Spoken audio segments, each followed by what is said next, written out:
श्रीमद् भगवद गीता के स्वाध्याय सत्र में आप सभी का हार्दिक स्वागत है।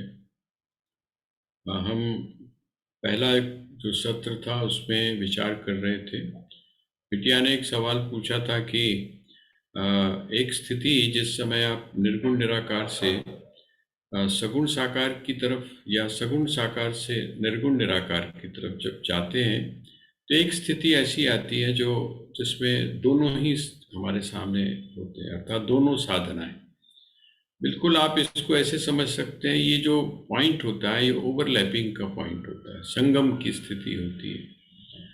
अलग अलग अगर आप जाएंगे तो संगम पे आपको एक जगह एक पॉइंट ऐसा होता है जहाँ पर बड़ा स्पष्ट दिखाई देता है कि इधर से माँ गंगा आ रही है और इधर से माँ यमुना आ रही है। जो रंग है, रंग एक तरफ नीला होता है और एक तरफ सफ़ेद होता है, लेकिन जिस समय थोड़ा सा जब वो आगे बढ़ जाती हैं तो फिर आप उनको उनको पहचानना मुश्किल है कि कौन सा जल किसका है। कहते हैं बिल्कुल यही स्थिति है। आपने, जैसे मैं आपको उदाहरण दे रहा था कि हमारे यहाँ जब प्रतीक उपासना की बात की गई तो उस प्रतीक उपासना में एक तो वो जगह है जहाँ पर कि जब रूप का वर्णन किया गया तो उस रूप में आँख, नाक, कान, ये सारी की सारी चीजें हैं, लेकिन दूसरी तरफ आकार तो है, लेकिन ये सारी चीजें जो डिटेल्स जिसको हम बोल सकते हैं वो डिटेल वहाँ पर उस रूप में नहीं है। जैसे आप ने अगर भगवान शिव के जब आप रूप को देखते हैं तो जहाँ पर भी शिव का, भगवान शिव का मंदिर है उसमें उन्होंने कहा कि दो प्रकार के भगवान शिव के रूप हैं। एक तो लिंग स्वरूप है अर्थात चिन्ह स्वरूप है, और दूसरा वो स्वरूप है जिसको हम कहते हैं कर्पूर गौरम करुणावतारम, है ना। वहाँ पर एक रूप है, गले में इस तरह से है, सिर के ऊपर जटाएं हैं, इस तरह का एक रूप है। लेकिन जिस समय आप शिवलिंग को देखते हैं तो वो ज्योतिर्मय लिंग है। ज्योतिर्मय लिंग का अर्थात क्या हुआ, आकार तो है वहाँ पर, स्तंभ की आकृति अगर आप देखें तो खंबे की तरह, स्तंभ की तरह है, उसमें कोण है। अर्थात स्तंभ क्या बताता है, स्तंभ बताता है कि आधार है। पूरा जो छत होती है उस छत का आधार कौन होता है, तो उस खंबे जो होते हैं वो होते हैं। तो यहाँ बिल्कुल यही चीज है कि बिल्कुल सही बिटिया ने सवाल जो किया। एक स्थिति ऐसी आती है, एक स्थिति ऐसी आती है जिस समय आप सगुण साकार से निर्गुण निराकार में प्रवेश करते हैं, लेकिन वो बहुत सहज है, वो बहुत सहज है, क्योंकि वहां पर ना तो किसी चीज को आप पकड़ते हैं और ना किसी चीज को आप छोड़ते हैं। ये बिल्कुल ऐसे ही है जैसे कि आप, कोई वृक्ष होता है ना, उस वृक्ष में आपने देखा होगा कि पहले जब पत्ता आता है उस पत्ते से पहले एक चीज निकल कर आती है, बहुत छोटा सा।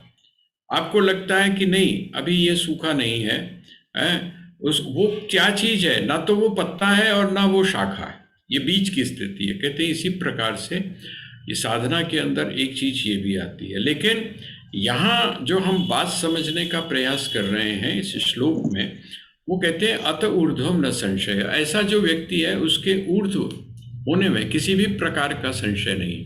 अच्छा, वो ऊर्ध्व क्या है, आपकी आंतरिक रूप से आप विकसित हो रहे हैं, और जब आप आंतरिक रूप से विकसित होते हैं तो उसका प्रभाव कहाँ पर पड़ता है, उसका वह जो प्रभाव है वो आपके बाहरी बाहरी जो एक आवरण है या बाहरी जो एक वातावरण है उसके ऊपर भी पड़ता है।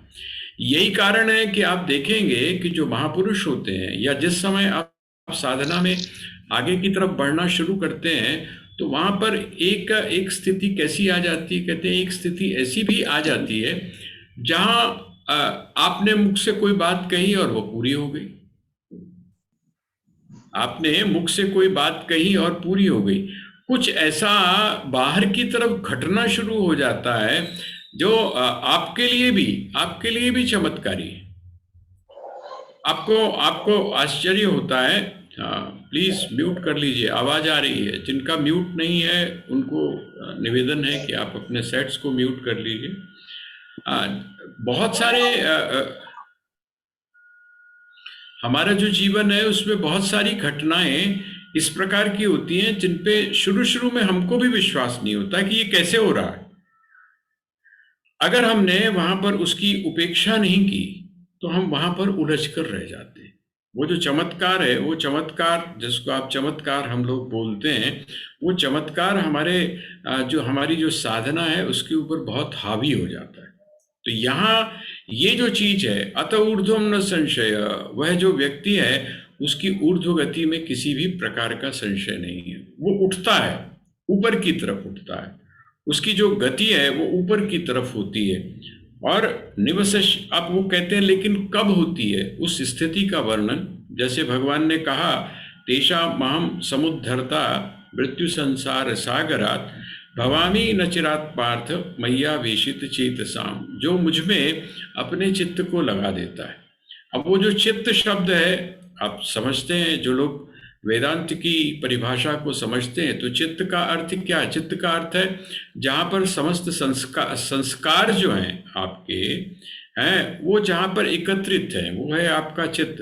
और वहां से जो स्फुरना होती है, वहां से जो चीजें उठती है, जिसको आप वृत्ति बोलते हैं, वो वृत्तियां किस प्रकार की हैं? तो वो वृत्तियां एक तो संकल्प विकल्पात्मक है जिसको आप मन बोलते हैं, और एक निश्चयात्मक है जिसको आप बुद्धि बोलते हैं। तो यहाँ अब भगवान स्पष्ट रूप से संकेत कर रहे हैं, मय्येव मन आधत्स्व। मय्येव है ना, मय्येव का अर्थ क्या हुआ? मुझ में ही जो अपने मन को लगा देता है। ये मन को लगा देता है का अर्थ क्या हुआ?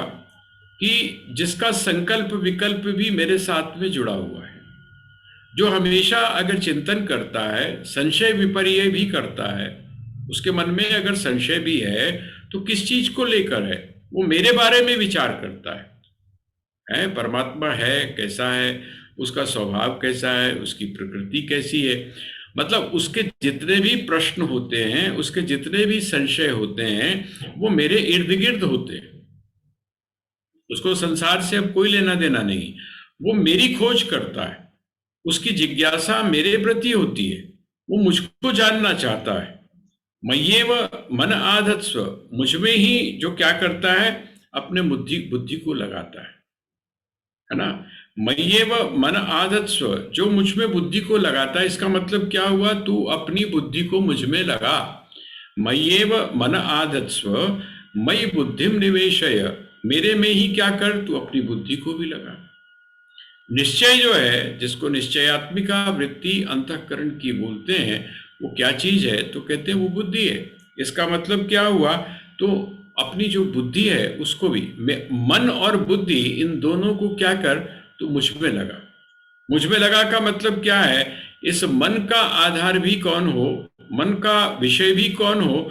तो कहते हैं मन का विषय भी मैं हूं, और बुद्धि का विषय भी कौन हो? कहते हैं मैं हूं। यद्यपि मन और बुद्धि के द्वारा मैं नहीं जाना जा सकता, मैं नहीं समझा जा सकता, लेकिन उसके बावजूद जो तेरा प्रयास है, जो तेरी जिज्ञासा है, जो तेरी कोशिश है, जो तेरा कर्म है, वो सारा किसके प्रति हो? कहते हैं मेरे प्रति हो। मय्येव मन आधत्स्व मयि बुद्धिम निवेशय निवसिष्यसि मय्येव। निवसिष्यसि मय्येव कहते हैं कि मुझी में तू निवास कर। निवास करने का अर्थ क्या होता है? निवास करने का अर्थ होता है कि मुझ में ही तू स्थिर हो जाए, है ना। मुझ में ही तू स्थिर हो जा, मुझी में ही हमेशा रहे, मुझ में ही हमेशा रहे। इसका मतलब कोई भी क्षण ऐसा नहीं होना चाहिए जिसमें तू मुझ में न रहे, मुझको छोड़कर चला जाए। कोई भी क्षण ऐसा नहीं होना चाहिए जिसमें मैं तेरे साथ में जुड़ा ना रहूं। अर्थात अब आप सुंदरकांड में पढ़ लीजिए, सुंदरकांड जो है, वो सुंदरकांड के अंदर जब आप पढ़ते हैं तो बड़ा जबरदस्त वहां पर सूत्र है। और कहा किसने है? वो लंकिनी उनको कहती है, भगवान को, हनुमान जी को लंकिनी कहती है। प्रविशि नगर कीजे सब काजा, हृदय राखी कौशलपुर राजा। कहते हैं हृदय में तेरे कौन हो? तो कौशलपुर राजा, अर्थात भगवान राम जो है वो तो तेरे हृदय में हो। और प्रवेशी नगर कीजे सब काजा, ये जो नगर है, इस नगर में प्रवेश करके तू समस्त कार्यों को कर। स्वामी राम की भाषा में यदि कहें तो शरीर जो है, अर्थात जो तेरी कर्मेंद्रियां हैं, जो तेरी ज्ञानेंद्रियां हैं, वो क्या कर रही हो, तो कहते हैं वो तो अपने अपने कर्मों का प्रतिपादन कर रही हैं, अपने कर्तव्य का पालन कर रही हैं, व्यवहार कर रही हैं, है ना। लेकिन तेरे हृदय में कौन बैठा हुआ है, कहते तेरे हृदय में बैठा हुआ है वो परमात्मा।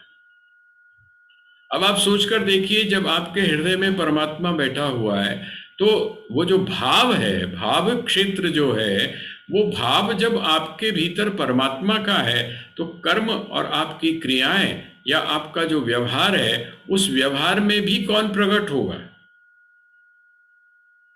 अगर जैसे कि आपके मन में अगर राग बैठा हुआ है, आपके मन में यदि द्वेष बैठा हुआ है, आपके भीतर यदि क्रोध है, आपके भीतर यदि काम या लोभ है, तो जो आपके जो व्यवहार होते हैं उन व्यवहारों में क्या होगा, वही तो प्रकट होगा जो आपके हृदय में बैठा हुआ है। तो कहते हैं जब परमात्मा आपके हृदय में बैठा हुआ है, अर्थात भगवान कहते हैं जब मैं तुम्हारे हृदय में बैठा हूं और भाव के द्वारा तुमने मुझे स्थापित कहाँ कर लिया है, अपने हृदय में स्थापित कर लिया है, तो आपका जो व्यवहार है, आपका जो कर्म क्षेत्र है, उस कर्म क्षेत्र में भी कौन प्रकट होगा, मैं ही प्रकट हूं। ऐसा तो नहीं हो सकता कि आपने अपने कमरे में के अंदर आपने स्प्रे किया हुआ है किसका, गुलाब का। आपने स्प्रे किया किसका किया है, गुलाब। सुगंधी आपने किसकी की है, गुलाब की। आपने यज्ञ जो है उसकी जो आहुतियां आपने अपने कमरे में जो हवन कुंड है उसमें डाली हुई हैं, तो वहां खुशबू किसकी आएगी, वहां पर जो खुशबू फैलेगी वो खुशबू किसकी फैलेगी, मिर्च की तो नहीं फैलेगी। मिर्च की तो तभी फैलेगी जब आप मिर्च जलाएंगे, अग्नि में जब आप मिर्च को डालेंगे तभी वहां पर मिर्च की आएगी, आपको परेशान करेगी। कहते हैं लेकिन यदि आपके हृदय के अंदर परमात्मा विराजमान है तो प्रस्फुटित कौन होगा, अभिव्यक्त कौन होगा आपके व्यवहार में, आपके व्यवहार में वो परमात्मा ही जो है वो प्रस्फुटित होगा। तो यहाँ कहते हैं और जब परमात्मा आपके अभिव्यक्त हो रहा है, कहाँ से, तो कहते हैं एक तो आपकी आंतरिक उन्नति हो रही है। जब आपने परमात्मा को अपने हृदय में स्थापित कर लिया तो अब आप सोच कर देखिए, वहां पर तो किसी भी प्रकार का दोष है ना, किसी भी प्रकार का पाप, किसी भी प्रकार की तामसी चीज आ ही नहीं सकती। जिस जिस मंदिर में आपका जो कमरा है, जो कक्ष है आपका, जहाँ पर पूजा का कक्ष आप बोलते हैं, तो वहाँ पर तामसी चीजें जा ही नहीं सकती। वो कहते हैं ना, एक कहावत है, कहते हैं जहाँ पर घंटत ध्वनि हो, है जहाँ पर शंख की ध्वनि हो, है वहाँ पर क्या है, कहते हैं वहाँ तमोगुण का किसी भी प्रकार का काम नहीं। जहाँ पर भगवान के द्वारा अभिषिक्त किया गया, जिसमें जिस जल में भगवान का अभिषेक किया गया है, उस जल को जहाँ पर छिड़का जाए वहाँ पर प्रतिकूलता, वहाँ पर किसी भी प्रकार की जो जिसको हम बोलते हैं ग्रह दशा विपरीत होने की स्थिति पैदा नहीं होती है। क्यों? क्योंकि जानकी नाथ सहाय करे तब कौन बिगाड़ करे नर तीर। जब परमात्मा आपके कक्ष के अंदर, आपके घर के अंदर आकर विराजमान हो गए, तो वहां पर किस बात की प्रतिकूलता है, वहां पर तो सब कुछ अनुकूल ही अनुकूल है। तो ऐसी जो स्थिति है, यहां पर कहते हैं कि अत ऊर्ध्वम न संशय, उसके बाहर भी वही चीज दिखाई देती है। आप थोड़ा सा विचार करके देखें, हम लोग एक थोड़ा सा डिफरेंट एंगल लेते हैं। आप जाते हैं गुरु स्थान पर, आप जाते हैं किसी मंदिर पर, और वहां पर आप किसी कामना को लेकर जब जाते हैं, आप सोच कर देखिए कि जब आप जिस कामना को लेकर जाते हैं वो कामना आपकी पूर्ण होती है। मानते हैं, कुछ लोग मानते हैं कि हम अमुक स्थान पर तिरुपति गए तो वहां पर तिरुपति बहुत दिनों से हमारा कोई काम रुका हुआ था, वो काम हो गया। इसी तरह से हम अमुक स्थान पर गए तो वहां पर जो है वो मेरा रुका हुआ काम जो है वो पूरा हो गया। इसके जिस समय आप गर्भ में इसकी जो रहस्य है उसको यदि आप जानना चाहेंगे तो स्वामी राम ने इसका बड़ा अच्छा एक जिसको बोलते हैं विवेचन किया, बहुत सुंदर विवेचन है। लेकिन हम थोड़ा सा इसको दूसरे संदर्भ में, जब आप वहां पर जाते हैं तो आपकी कामना पूर्ण होती है। अच्छा, जरा आप निष्काम भाव से जाकर देखिए। अभी तो आपने अपनी कामना को आरोपित किया ना, अभी तो आपने ये कहा कि मुझको ये चाहिए। और जिस समय आपके मन में इस प्रकार की कोई कामना ना हो कि मुझको क्या चाहिए, मुझे तो आपके दर्शन चाहिए। और जब इस प्रकार की भावना आपके भीतर आएगी तो आप पाएंगे कि आपका जो सोचने का तरीका है, आपका जो व्यवहार का तरीका है, वो बिल्कुल अलग है। क्योंकि कामना चाहे किसी मनुष्य के साथ में हो या वह कामना चाहे परमात्मा के साथ हो, जब वो पूर्ण नहीं होती है तो आपके मन के अंदर विक्षेप देती है, आपके मन के अंदर एक प्रकार का आक्रोश देती है, आपके मन में उसके प्रति उदासीनता का भाव देती है, जिसने आप कहते हैं कि लो सब कुछ कर सकता सी है। अगर वो एक एक अगर फोन कर देता अमुक स्थान पर तो मेरा ये काम हो गया होता, लेकिन उसने वो जो फोन है वो भी नहीं किया। इसी तरह हम परमात्मा के लिए भी बोलते हैं, सब कुछ कर सकता था लेकिन उसने किया नहीं, और आप उससे दूर जाना शुरू हो जाते हैं। क्यों दूर जाना शुरू हो गए? क्योंकि आपकी जो अपेक्षा थी, मनुष्य से अपेक्षा हो या परमात्मा से भी यदि आपकी किसी कामना को लेकर अपेक्षा हो, तो आप इस प्रकार की दूरी आपके जीवन में बनने लगती है। और जैसे जैसे दूरी बनती जाती है, वैसे वैसे आपके जीवन में दुख, आपके जीवन में आपदा, आपके जीवन में विपत्ति आती जाती है। तो यहाँ कह रहे हैं मय्येव मन आधत्स्व मयि बुद्धिम निवेशय निवसिष्यसि मय्येव अत ऊर्ध्वम न संशय। कहते हैं कि बस उसके बाद में जैसे ही तुम वहां पर जाते हो, वहां पर जाने मात्र से वो कहते हैं तुम्हारे जीवन का उत्कर्ष प्रारंभ हो जाता है। अगर आप कामना लेकर गए हैं तो उत्कर्ष तो होता है, लेकिन किस चीज का उत्कर्ष होता है? उस कामना का उत्कर्ष होता है। आपकी दुकान नहीं चल रही है, आपका व्यापार नहीं चल रहा है, उस कामना को लेकर आप गए तो आपने वहां पर क्या मांगा? भगवान जो शिव हैं, शिव के मंदिर में आप गए और आपने नंदी के कान में क्या कहा? आपने नंदी के कान में क्या कहा कि मेरा जो काम है वो चल नहीं रहा है, तो तुम भगवान शिव से ये कहो कि मेरा काम चलना शुरू हो जाए। नंदी ने जाकर भगवान को कहा कि अमुक भक्त आया था और उस अमुक भक्त ने अपनी ये कामना बताई है। भगवान शिव कहते हैं तथास्तु, वैसा ही होगा। तो आपकी जो ऊर्ध्व गति हुई वो किस चीज की हुई? आपकी जो ऊर्ध्वगति हुई वो किस चीज की हुई? आपकी जो बढ़ोतरी हुई वो किस चीज की हुई? उस चीज की हुई ना जो आपने मांगी थी। आपने अपनी आंतरिक जो उच्चता है वो तो नहीं मांगी थी। आपने ये तो नहीं मांगा था कि मैं आत्म शांति की तरफ बढ़ूं। आपने ये तो नहीं माना था कि मेरे जीवन में आनंद की अनुभूति हो। आपने ये तो नहीं माना था कि मुझको समस्त जो बंधन है, हे पशुपति, आप मेरे भीतर जो बैठी हुई पशुता है उस पशुता को आप समाप्त कर दें। आपने ये तो नहीं माना था। और जब ये नहीं मांगा था तो आपको ये मिलेगा कहाँ से? ये आपको चीज कहाँ से मिलेगी? और जब नहीं मिलती तो अधूरी रहती है, एक के बाद एक, एक के बाद एक। हम जो है वो याचक ही बने रहते हैं। तो ये जो आध्यात्मिक ज्ञान है ये आपको याचकपन से ऊपर उठाता है। और स्वामी राम का एक बड़ी अच्छी पंक्ति है, तो एक दिन भी जी शहंशाह बन के जी। तो एक दिन भी जी शहंशाह बन के जी, मत पुजारी बन स्वयं भगवान बन के जी। ये जो याचकपना जो है, बार बार मांगने की जो प्रवृत्ति है, कामनाओं को पूरा करने की जो प्रवृत्ति है, ये अध्यात्म की जो साधना है, आध्यात्मिक जो साधना है, ये आध्यात्मिक साधना आपको ऊपर उठाती है। अत ऊर्ध्वम न संशय, आपके भीतर ऊर्ध्व गति होती है।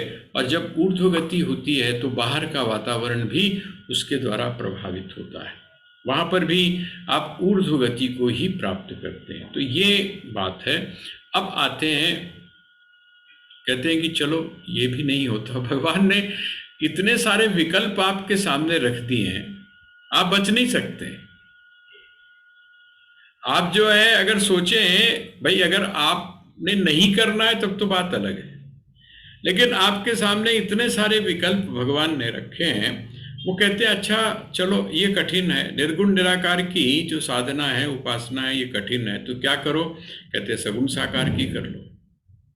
अब कहते हैं कि आप सगुण साकार की भी नहीं कर सकते तो क्या करें? आपका मन ही नहीं टिकता है? आप मूर्ति के समक्ष बैठ ही नहीं सकते हैं। तो आप जिस समय ऐसी आपकी स्थिति है तो भगवान एक विकल्प और देते हैं। देखिए ये जितने विकल्प दे रहे हैं भगवान, इसका जिस समय आप क्रम देखेंगे, निर्गुण निराकार की जो उपासना है, उसके बाद सगुण साकार की उपासना, और सगुण साकार की उपासना के बाद में जब आपका मन वहां पर भी नहीं लगता है तो फिर वो कहते हैं कि अभ्यास योगेन, अभ्यास योग के द्वारा, अभ्यास योग है नीचे से फिर आप ऊपर की तरफ चलिए। अभ्यास योग एक हो गया, सगुण साकार की उपासना एक हो गई, और निर्गुण निराकार वह जो तत्व है उसकी उपासना एक हो गई। अब ये जो अभ्यास है, अभ्यास कौन सा? अभ्यास जो आप करते हैं जब आप सदगुरु के पास जाते हैं, आप जब गुरु धारण करते हैं तो वो क्या कहते हैं? कहते हैं रोज अभ्यास करना चाहिए। जब आप रोज अभ्यास करते हैं तो क्या होता है?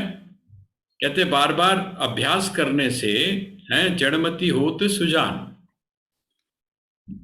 करत करत अभ्यास के और जड़मति होत सुजान, और रसी आवत जाते सिल पर परत निशान, है ना? ये बड़ी अच्छी कहावत है। लेकिन जिस समय आप इसके क्रम को देखेंगे, है ना, तो ये अलग अलग लोगों के लिए, अगर आप ऐसा नहीं कर पा रहे हैं, आपके स्वभाव में ये चीज नहीं है तो कोई बात नहीं, आप ऐसा करिए। आप ये नहीं कर पा रहे हैं तो आप कोई बात नहीं, आप ऐसा करिए। भगवान जो है वो बहुत सारे विकल्प दे रहे हैं, और जब भगवान बहुत सारे विकल्प दे रहे हैं तो बड़ा स्पष्ट है एक चीज कि एक ही प्रकार की साधना प्रत्येक व्यक्ति के लिए उपयोगी हो ऐसा संभव नहीं है। एक कहावत है ना कि एक ही डंडे से आप सबको हाँक नहीं सकते।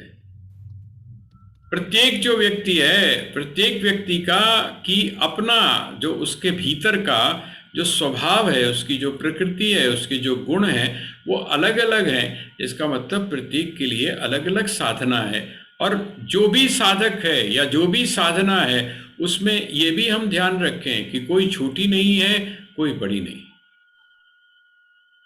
सवाल तो ये है कि वो जो विद्यार्थी है, वो विद्यार्थी की रुचि पढ़ने में हो रही है या नहीं हो रही। अगर उसकी रुचि बन गई है तो वो अपनी आंतरिक रूप से तैयारी कर पा रहा है, नहीं कर पा रहा, परीक्षा की तैयारी वो कर पा रहा है कि नहीं कर पा रहा है। प्रत्येक परीक्षा एक ही समान इम्पॉर्टेंट है, प्रत्येक कक्षा एक ही समान इम्पॉर्टेंट है, चाहे वो पहली है और चाहे वो पोस्ट ग्रेजुएशन है या पीएचडी। किसी भी उसके अंदर किसी भी प्रकार का अंतर नहीं है। देखिए ये सनातन धर्म की विशेषता है। ऐसा नहीं है कि आप अगर यही साधना है, इसके अलावा और कोई साधना नहीं है, ना, बिल्कुल नहीं। सनातन धर्म तो इंडिविजुअल डिफरेंसेस जो हैं, वैयक्तिक जो भिन्नता है उसको भी अपने साथ लेकर चलता है। इसीलिए भगवान यहाँ पर कहते हैं कि अथ चित्तम समाधातुम न शक्नोषि मयि स्थिरम। श्लोक नंबर 9, अध्याय 12 और श्लोक नंबर 9। अथ चित्तम समाधातुम न शक्नोषि मयि स्थिरम अभ्यास योगेन ततो मामिच्छाप्तुम धनंजय।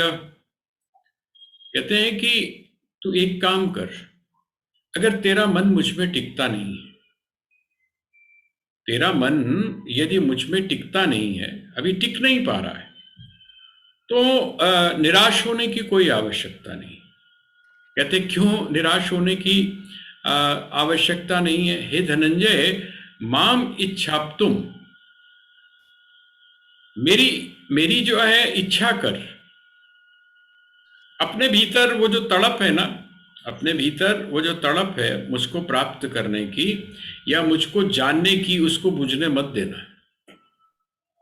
नहीं कर पा रहा है ना, कोई बात नहीं है। आज अगर तू नहीं कर पा रहा है, लेकिन अगर किसी दिन तेरे मन में वो जो तड़प है मुझको प्राप्त करने की, वो यदि नष्ट हो गई, वो यदि समाप्त हो गई, तो आप ऐसा समझ लीजिए कि सारी संभावनाएं समाप्त हो गई। ये जो तड़प है, ये जो इच्छा है, ये आपके भीतर बनी रहे। नहीं कर पा रहे हैं, कोई बात नहीं, लेकिन अपने भीतर, जिसको हम बोलते हैं ना सेल्फ मोटिवेशन, हम अपने आप को मोटिवेट करते रहे। नहीं कोई बात नहीं, अब की असफल हो गए हैं, आगे देखते हैं। इस बारी हम नहीं कर पाए तो अगली बार देखते हैं। इसका एक बड़ा अच्छा उदाहरण आप अपने जीवन के अंदर देख लीजिए, खास करके बहनें जब शुरू शुरू में जब किचन में वो जाती हैं, है ना, तो उन्होंने पेड़ा भी नहीं बनाना आंदा। आटा गूंदना भी मुश्किल काम होता है ना, हमारे सबके जीवन से निकला हुआ है। उनको जो है वो आटा गूंदना भी नहीं आता। तो आटा जब गूंदना नहीं आता तो कभी पानी ज़्यादा हो जाता है और कभी आटा ज़्यादा हो जाता है। गूंदना जितना चाहिए उससे डबल हो जाता है, डांट पड़ती है इसी बात पे, है ना। उसके बाद में क्या है, पेड़े आपने बनाए, कोई छोटा बन रहा है, कोई बड़ा बन रहा है, और माँ जो होती है वो क्या करती है, वो आंख बंद करके पेड़े एक ही साइज के बनाती है। फिर अगला स्टेप आता है जिस समय रोटी बनाते हैं। जब रोटी बनाते हैं तो क्या होता है, तरह तरह के नक्शे बनते हैं। तरह तरह के नक्शे जो बनते हैं, विश्वास नहीं होता, लेकिन अंदर एक क्यूरियोसिटी है कि नहीं, क्यों नहीं बन सकता है। माँ हिम्मत दिलाती है, माँ दिल कोई बात नहीं, बन जाएगा। घर के जो बुजुर्ग हैं वो हिम्मत दिलाते हैं, कोई बात नहीं, जैसी भी तूने बनाई है, रोटी बनाई है ना, चल असी खा लेने। ये देखिए, आपको बाहर से भी मोटिवेशन मिल रहा है और आपके आंतरिक रूप से भी आपको प्रेरणा मिल रही है। किस चीज की, कि थकना नहीं है, रुकना नहीं है, थकना नहीं है, है अपने भीतर जो तड़प है उस तड़प को बनाए रखना है। किस चीज की तड़प, वो जो एक एक्यूरेसी है उसकी तड़प। तो यहां पर भगवान कह रहे हैं कि यदि अथ चित्तम समाधातुम न शक्नोषि मयि स्थिरम, यदि तू मुझ में जो चित्त है उस चित्त को एकाग्र नहीं कर पा रहा है, स्थित नहीं कर पा रहा है। चाहता तो है, चाहता है ऐसा करना, लेकिन तू कर नहीं पा रहा है, तो फिर क्या कर, कहते हैं अभ्यास योगेन, अभ्यास योग से। कैसे अभ्यास योग से, आपने सुलेख अगर लिखा होगा, है ना, वो जब अंग्रेजी हमको सिखाई जाती थी तो जी की निब होती थी, जी की निब, है ना, जी की निब होती थी।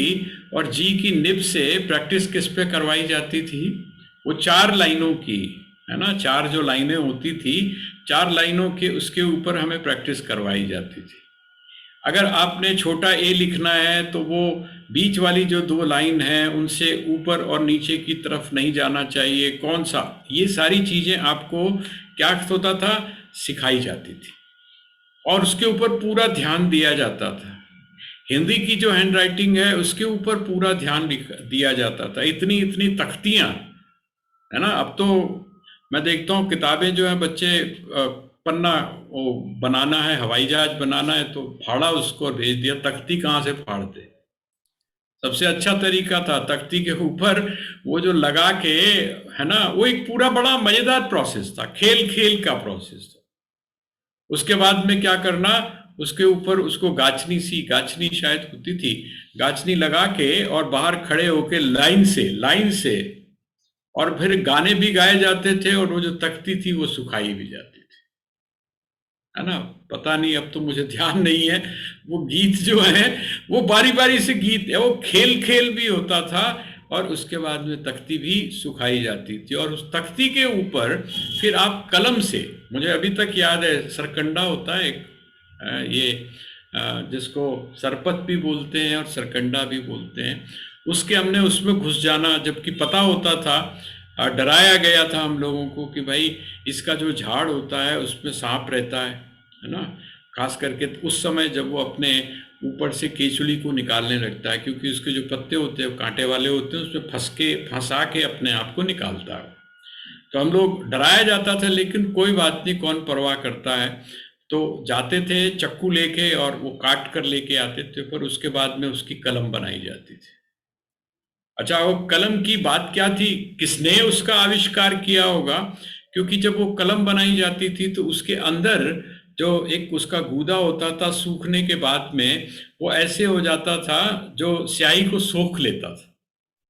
स्याही को सोख लेता था, तो काफी टाइम तक आप उससे लिख सकते थे, है ना। ये जो चीज है, अब आप सोचिए, अभ्यास योग है ना। जिस समय आप अभ्यास करते करते करते ऐसी स्थिति पर पहुंच जाते थे, तो आपका ध्यान अगर वहां पर नहीं भी होता था तो आपकी हैंडराइटिंग बहुत अच्छी होती थी। अभ्यास योगेन, अभ्यास योगेन का अर्थ क्या है? आप जिस समय बार बार किसी भी चीज का अभ्यास करते हैं, प्रैक्टिस करते हैं, वो जो अभ्यास है, वो अभ्यास क्या करता है? अगर आज की भाषा में हम सोचें तो आपका जो मस्कुलर है, आपके जो मसल्स हैं, वो मसल्स जो है वो ट्रेंड हो जाते हैं। और जब मसल्स ट्रेंड हो जाते हैं तो सिर्फ आपको कुछ करने की जरूरत नहीं, आपके मन में एक चीज आई और उसके बाद में आप जो है उसका वैसा करना शुरू कर दिया। तो यहां अब भगवान कहते हैं, अथ चित्तम समाधातुम न शक्नोषि मयि स्थिरम, यदि तू मुझ में स्थिर नहीं कर सकता अपने आप को, तो एक चीज को बुझने मत देना। कौन सी? कहते हैं अपनी भीतर मुझको प्राप्त करने की जो इच्छा है उसको बुझने मत देना, और वो बनाए रखकर जो भी अभ्यास है, किस चीज का अभ्यास? मेरे नाम का अभ्यास, मेरे नाम का अभ्यास, मुझ में अपने, मेरा जो रूप है उस रूप में अपने मन को टिकाने का अभ्यास। कहते ये जो अभ्यास है ये तू लगातार करता रहे, और जब ये अभ्यास क्या होगा, कुछ समय के बाद, कुछ टाइम के बाद में जब ये अभ्यास पक्का हो जाएगा, मनोविज्ञान की दृष्टि से अगर देखें तो जब ये अभ्यास करते करते वो जो रूप है और वो जो मंत्र है या वो जो परमात्मा का नाम है, वो जिस समय तेरे सबकॉन्शियस और उसके बाद में अनकॉन्शियस में चला जाएगा तो तुझको पता भी नहीं चलेगा। तू इस तैयार हो जाएगा, इस लायक हो जाएगा कि तेरा मन सहज रूप से उसमें लग जाए, जिसमें कि अब तक नहीं लग पा रहा था। तू सोच रहा था कि नहीं लगता है, लेकिन जो तेरी इच्छा है, जो तेरी कामना है, मैं मुझमें अपने मन को लगाने की, वो जो है वो बहुत बड़ा काम करेगी। तो अभ्यास करे, लेकिन किस तरह से अभ्यास करे? सजग होके, सजग होके अभ्यास करे। अपने अपने भीतर इस चीज को कि नहीं, मेरा मन अभी नहीं लग रहा है, कोई बात नहीं, लेकिन मेरा मन लगेगा, क्योंकि लोगों के साथ में भी ऐसा हुआ है। प्रत्येक जो साधक है, वो साधक का मन एकदम नहीं लगा, बहुत कम साधकों का लगा है, और वो भी क्या है, पूर्व जन्म का जो अभ्यास था वो अभ्यास यहाँ आकर फलित हुआ है। तो कोई बात नहीं है, अपने आप को अभ्यास योगेन मामिच्छाप्तुम धनंजय, अभ्यास योग के द्वारा तू क्या कर, मुझको प्राप्त करने के लिए अपनी जो इच्छा है वो अपने मन में बना कर रख। और अभ्यासेप्य समर्थोसी, आप पूरे पूरे इस क्रम को देखिए, लिखते चले जाइए। आप जिस समय पहला नंबर निर्गुण निराकार की उपासना, उसके बाद में आप नीचे नंबर 2 पर आइए, सगुण साकार की उपासना, ठीक है। नंबर फिर 3 पर आप आइए, तो वहां पर क्या है, अपना मन और अपना, फिर वहां पर भी यदि आप नहीं टिक पा रहे हैं तो अभ्यास करिए। और कहते हैं कि यदि आप अभ्यास भी नहीं कर सकते हैं तो ये पूरा का पूरा जो भक्ति है ना, भक्ति या जिसको आप उपासना कहते हैं, ये उपासना का क्रम है, ये उपासना के अंग है। आप कहीं से भी हम प्रारंभ तो करें, भगवान क्या चाहते हैं? भगवान ये जो पूरा प्रक्रम है, इसके द्वारा ये चाहते हैं कि आप कहीं से इस चीज को प्रारंभ करें। अभ्यासेप्य समर्थोसी मत कर्म परमो भव। मत कर्म परमो भव मदर्थम अपि कर्माणि कुर्वन् सिद्धिं मवाप्स्यसि। वो कहते हैं यदि तू मेरे निमित्त कर्म करता है तब भी तू सिद्धि को प्राप्त होगा। भाई कर्म तो आप कर ही रहे हैं ना, कर्म तो आप कर ही रहे हैं, तो क्या कहते हैं? मत कर्म कृत है। पहले आपने पढ़ा था मत कर्म कृत मत परमो मद भक्ता संग वर्जित निर्वैरा सर्वभूतेषु यह स मामेति पांडव है। वहां पर ये बात कही थी। यहां पर अब वो क्या कहते हैं? अभ्यासेप्य समर्थोसी। यदि तू अभ्यास में भी क्या है? असमर्थ है, नहीं कर पा रहा है, तो एक काम कर, जो कर्म जो तू कर रहा है, कर्म के बिना तो नहीं रह सकता ना। कर्म तो सहज रूप से होगा, तुझसे होगा। अगर तू नहीं भी चाहेगा तब भी क्या होगा? कहते तब भी तुझसे कर्म होगा। भगवान ने सिद्धांत दे दिया कि कोई भी व्यक्ति बिना कर्म के नहीं रह सकता है। कर्म तो सहज उससे होगा।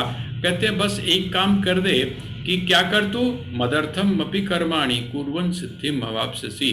तू मेरे लिए उन कर्मों को करना शुरू कर दे।